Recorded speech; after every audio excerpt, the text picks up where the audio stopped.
সেনাবাহিনী প্রধান জেনারেল ওয়াকারুজ্জামান বলেছেন, নিজেরা ভেদাভেদ না করে এক হয়ে থাকি। যদি কোনো বিভেদ থাকে আলোচনা করে ঠিক করব। নিজেরা কাদা ছোড়াছুড়ি করলে দেশ ও জাতির সার্বভৌমত্ব বিপন্ন হবে। মঙ্গলবার জাতীয় শহীদ সেনা দিবসে রাওয়া ক্লাবে আয়োজিত ফটো এক্সিবিশনে তিনি এসব কথা বলেন। সেনাপ্রধান বলেন, নিজেরা ভেদাভেদ না করে এক হয়ে থাকি। যদি কোনো বিভেদ থাকে আলোচনা করে ঠিক করব। ডানে পায়ে গিয়ে লাভ হবে না। কেউ অপরাধ করলে বিন্দুমাত্র ছাড় নেই। এটা একটা সুশৃঙ্খল বাহিনী, এটিকে সুশৃঙ্খল থাকতে দিন। ন্যায় নীতিতে আমরা থাকব। আমার একটাই আকাঙ্ক্ষা, জাতিকে সুন্দর জায়গায় রেখে আমরা সেনানিবাসে ফিরে যাব।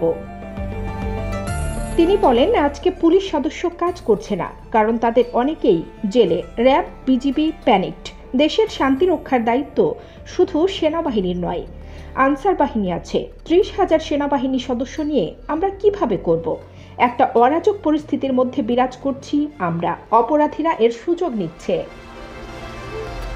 জেনারেল ওয়াকারুজ্জামান বলেন, যদি নিজেরা কাদা ছোড়াছুড়ি করেন দেশ ও জাতির সার্বভৌমত্ব বিপন্ন হবে। আমি সতর্ক করে দিচ্ছি, পরে বলতে পারবেন না যে সতর্ক করিনি।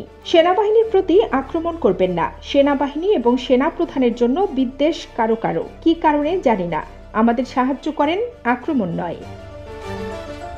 কানিজ ফাতেমা, নিপা, খবর সংযোগ।